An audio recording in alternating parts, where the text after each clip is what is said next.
greatest names in Grand Prix racing, Jack Brabham stands alone. The only man in history to win the Formula One World Championship in one of his own cars. I'm Dickie Meaden, and together with Jack's son, 2009 Le Mans 24-hour winner David Brabham, we are going to explore the Brabham legend. Taking the wheel of 3 landmark Brabham Grand Prix cars and reflecting on the exploits of the talented engineer and up-and-coming racer who left his Australian homeland to chase a dream. My dad was an aircraft mechanic in the Royal Australian Air Force, and he was always very interested in building things and pulling them apart and making them better. So that was kind of ingrained in him. And then he set up a machine shop and started making axles and all sorts of things. And a guy called Johnny Schomburg turned up, said, "Could you build me a midget?" So he ended up building this midget for him. His wife actually stopped him from racing after a few events. So the car was just sitting there. So Dad thought, well, hey, what the hell, I'll do it myself. And then in 1955, he came over to the UK. And of course, coming over to Europe and seeing racing for the first time, it's probably such a different level to what he was in Australia. You'd have to say, he kind of went, okay, this looks really interesting. And so he ended up staying. And eventually, after a few years, became Formula One World Champion in 1959. And then he won again in 1960. Brought Ron Turenak, a friend of his from Australia, who was a brilliant engineer. The partnership continued into the Brabham Formula One team. And of course, leading up to the development of the BT7 to win their first Grand Prix, and the rest is kind of history.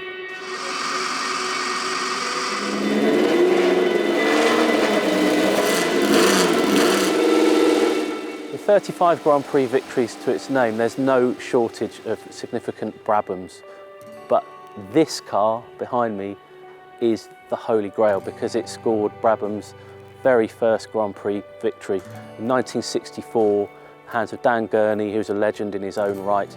It's a beautiful car. It's priceless to anyone who understands the significance of the car and Grand Prix racing history in general. I'm going to get to jump in it in a minute and drive it on my own on an empty circuit. It's just the perfect day. This is actually quite a simple car in many ways. It's got a 1.5 litre engine. It's just got under 200 horsepower. It's under half a tonne. You've got a H-pattern type gearbox. There's no paddle shift or anything like that. But I just love the rawness of it. I think that's the thing that makes this thing so special.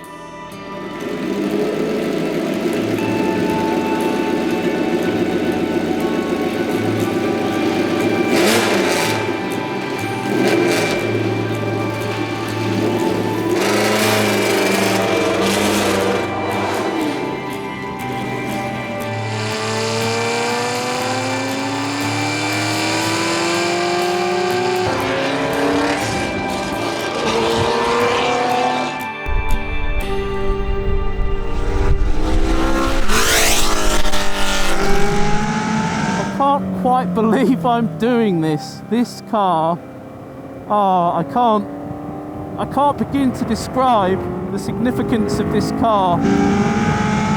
It wasn't the first Brabham racing car, but in terms of Grand Prix racing and Grand Prix success, this really is ground zero for the Brabham success story, because this actual car scored Brabham's first Grand Prix victory.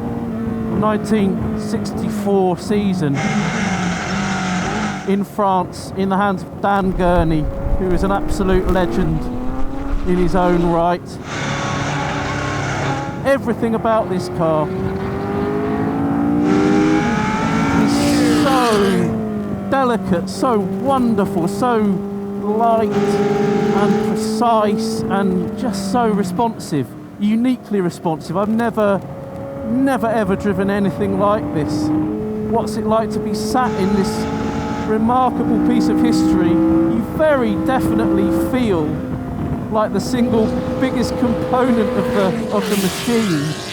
You're just literally surrounded by fuel tanks, spindly chassis tubes, and the beautiful, slippery, scar-shaped bodywork that you wear like a beautifully tailored suit, this car. It's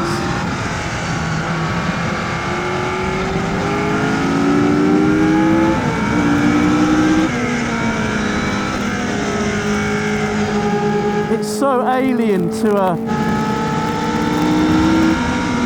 modern car, modern racing car, which is all about pedal effort. How hard can you hit the brakes? How soon and how hard can you get on the power? This is the total opposite of that. It's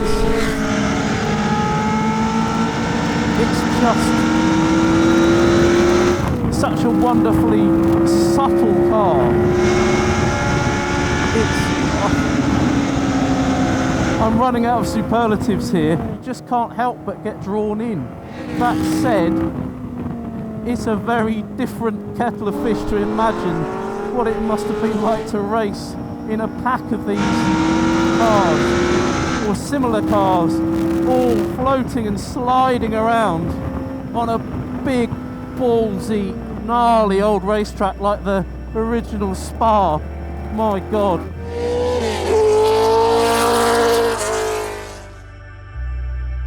Well, I have to say, when I heard I was going to be driving the BT7 was pretty special, because I've not driven the vehicle before. You know, to be able to sit in it with the Brabham name on here was pretty cool. The thing about Brabham cars in its day, is probably why it became the biggest manufacturer in the world, was that they were easy to use, easy to maintain, still fast and drivable, and you get that sense straight away when you get in it and start driving.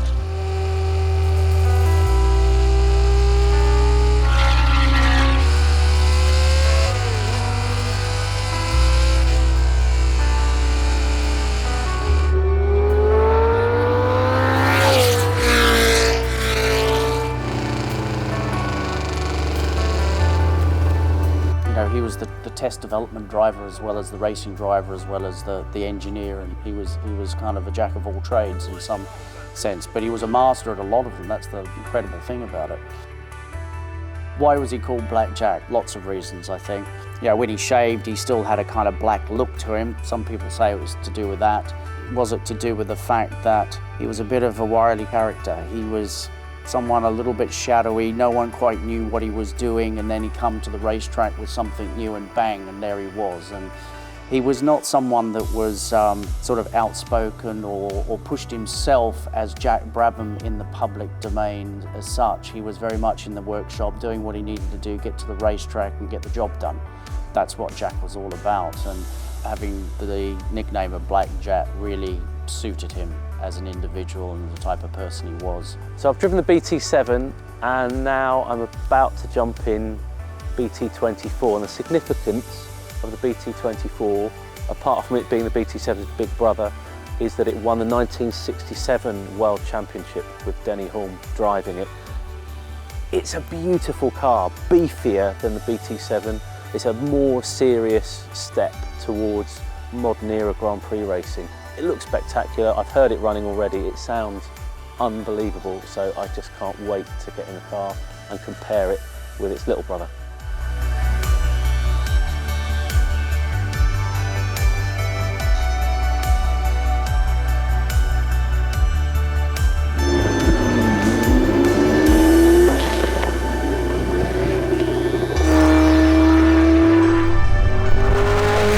So we've skipped a few years forwards from the BT7, we're now at a BT24. I'll sort of round the numbers up to keep the maths simple, but we've got twice the capacity, same number of cylinders, V8.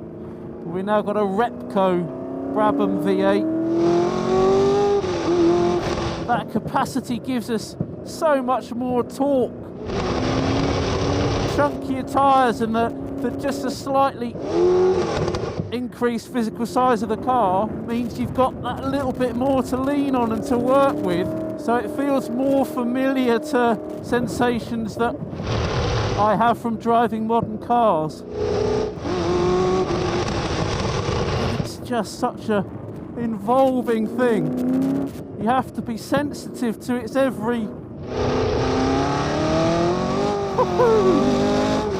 its every move. And although this car was in its prime towards the end of the 60s, it feels like a car on the cusp of yet more change, you know, an era where wings would start to sprout from the bodywork. So this car is very much an end of an era, but it was absolutely the moment Brabham hit its zenith, really. With championship win, drivers' championship win for Denny Hulme, and the second consecutive Constructors' Championship, actually, for Brabham. It was the car to beat from the team to beat. And that makes driving it extremely special.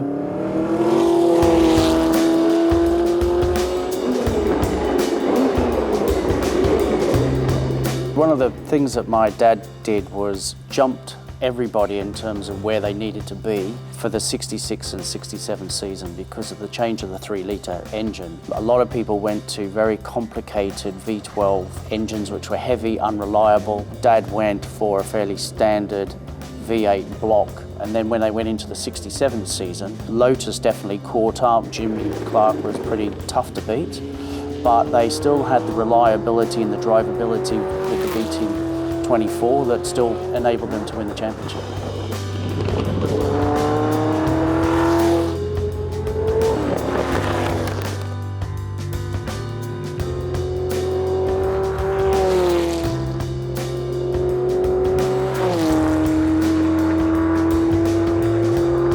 When you look at some of those films or images of that period of Jack, there's quite a lot of sideways action going on. He wasn't afraid to throw the car around, that's for sure. A lot of people talk about certain drivers in that period in terms of natural ability and so forth. I'm not sure people quite realised the sort of natural talent that Dad had as a driver. Certainly they could see it as an engineer.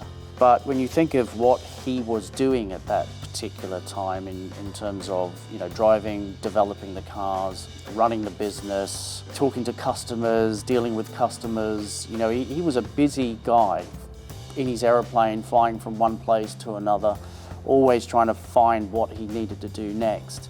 And when it comes to driving, you know, his philosophy in those days was to win the slowest possible way. But there were times when he had to really get on it. The wet at the Nürburgring in 1966, where he just absolutely trounced the opposition in pouring conditions. He was all about trying to keep himself alive. Even the 66 period to 70, there were times he wanted to get out as a driver and put somebody else in so he could run the business. But each time that happened, the deal didn't happen. So he ended up having to drive himself. Even up to 70, Jochen Rindt was going to be driving for him and he was going to be stepping out.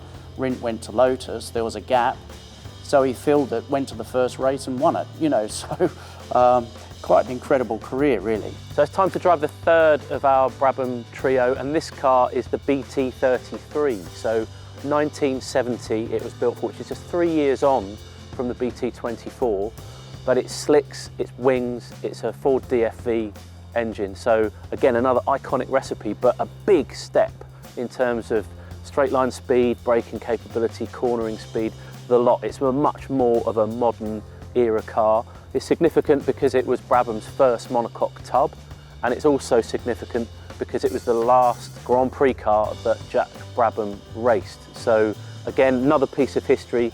Can't wait to get in it. It started to rain, but I think we might just get away with it. So let's get cracking.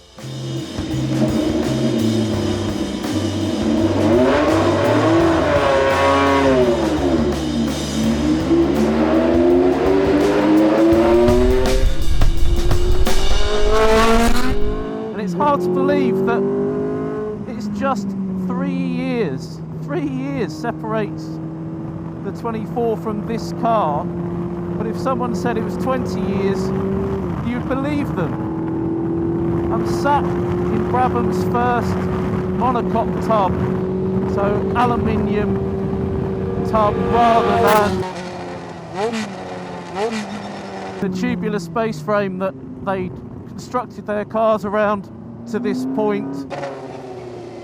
Slick tyres, obviously, wings, and behind me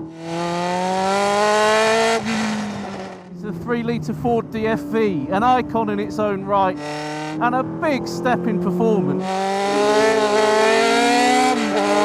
There is nothing like a DFV. Get the adrenaline pumping. Blows my mind to think that Jack Brabham, who, let's not forget, won his first World Championship in 1959, was still bang on the pace as a 44-year-old man in this car in 1970. The adaptation he must have had to make to his driving really is a mark of his talent, I think. The BT33 was the last car Jack Brabham raced in Formula One. He probably could have won that championship were it not for some reliability issues. Obviously the Brabham story continued, but for him, a man with a dream to come from Australia to Europe, measure himself against the best engineers and the best drivers, and to do what he did, my God, hats off to the man. He's an absolute legend.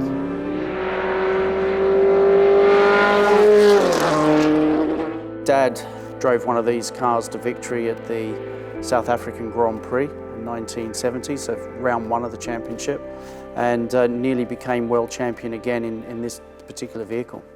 Dad had a few challenges because he was trying to exit out being a driver and just run the business. If you're mentally trying to get out of being a driver and then having to go back in again and perform, I think is quite a mental challenge. He was able to do it. I think Jack was very strong mentally when it came to things like that.